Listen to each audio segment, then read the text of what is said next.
కోసం ఇప్పుడు ఈ కూరగాయలన్నీ కట్ చేసుకోవాలండి. ఒక ఉల్లిపాయ, పచ్చిమిరపకాయలు 4, ఒక క్యారెట్, అల్లం ముక్కలు, కరివేపాకు, కొత్తిమీర, టమాటా, పచ్చి బఠానీ కట్ చేసుకుని పెట్టుకోవాలండి ఇలా చిన్న ముక్కలుగా. ఇప్పుడు స్టవ్ వెలిగించుకుందాం. స్టవ్ వెలిగించుకుని ఇలా ప్యాన్ పెట్టుకుని ఒక 4-5 స్పూన్ల వరకు ఆయిల్ పోసుకోవాలండి. ఉప్మాకి ఆయిల్ ఎక్కువ ఉంటేనే బాగుంటుంది. ఆయిల్ కొంచెం వేడైన తర్వాత పోపు దినుసులు వేసుకోవాలి. పచ్చిశనగపప్పు, మినపప్పు, జీలకర్ర, ఆవాలు నండి. ఇవి 2 స్పూన్లు కాడ తీసుకోవాలి. ఆవాలు 1 స్పూన్ సరిపోతాయి. జీలకర్ర కొంచెం ఇష్టమైతే వేసుకోవచ్చు, లేకపోతే స్కిప్ చేసేయచ్చు. జీలకర్ర 2 స్పూన్లు పల్లీలు కూడా వేసుకుంటే బాగుంటుంది.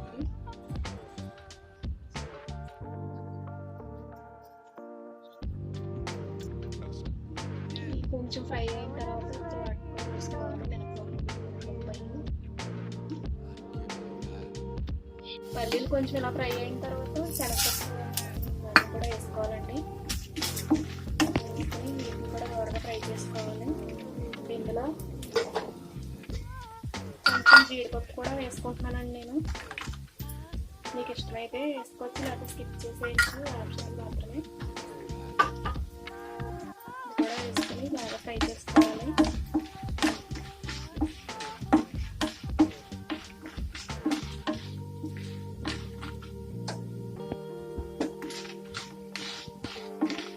కొంచెం ఇలా ఫ్రై అయినాయి కదండి. ఇప్పుడు ఇందులో ఉల్లిపాయ ముక్కలు వేసుకోవాలి. కూరగాయ ముక్కలు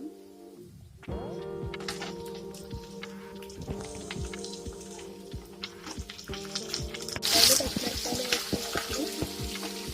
కొంచెం లైట్గా సాఫ్ట్ అవ్వాలి.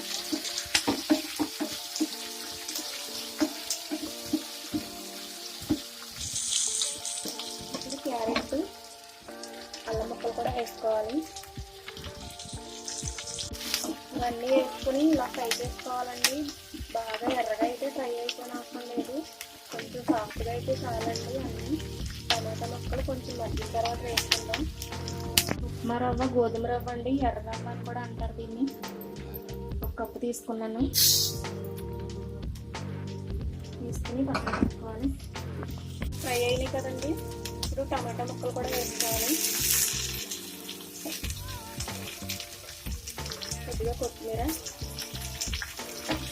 కూడా వేసుకుని బాగా ఫ్రై అవ్వాలి. అలాగా ఇందులో వాటర్ పోసుకుందాం. ఏ కప్పుతో రవ్వ తీసుకున్నామో అదే కప్పుతో 2 కప్పులు వాటర్ పోసుకోవాలండి. ఇందులో ఇలా 2 కప్పులు అయితే వాటర్ పర్ఫెక్ట్గా సరిపోతుందండి. పొడిగా ఉంటుంది. లూజ్గా కాకుండా బాగా పొడిగా కాకుండా సమానంగా సరిపోతుందండి. కొంచెం వేసుకోవాలి. రుచికి సరిపడా ఉప్పు వేసుకోవాలండి. నేను కళ్ళు ఉప్పు వేస్తున్నాను, సాల్ట్ వేసుకున్నా పర్వాలేదు. టేస్ట్కి సరిపడా చూసి వేసుకోండి. ఒకసారి ఇలా కలుపుకొని మూత పెట్టేసుకుందాం. మూత పెట్టుకుని ఎసరు బాగా మరగాలి.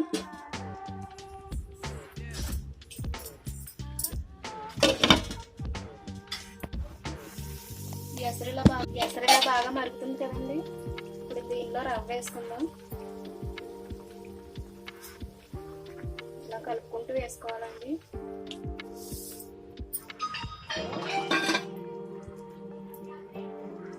ఇలా బాగా కలుపుకుని మూత పెట్టుకుందాం. మూత పెట్టి మీడియం ఫ్లేమ్లో ఉడకనివ్వాలండి. మంటను మీడియం ఫ్లేమ్లో పెట్టుకోవాలి. బాగా దగ్గర పడింది కదండి. వాటర్ అంతా ఎగిరిపోయింది. ఇప్పుడు మంటని బాగా లో ఫ్లేమ్లో పెట్టుకుని వేసుకోవాలి.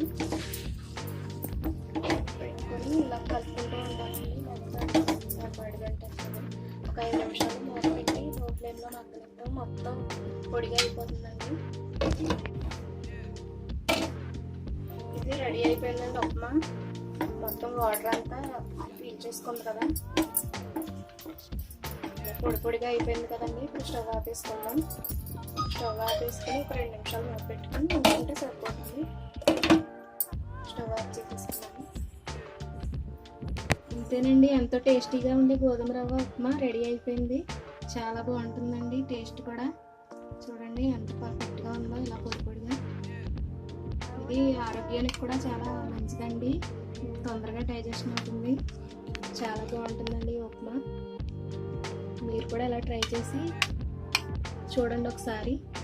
మీకు ఈ వీడియో కనుక నచ్చినట్లయితే లైక్ చేసి, షేర్ చేసి, సబ్స్క్రైబ్ చేయండి. ప్లీజ్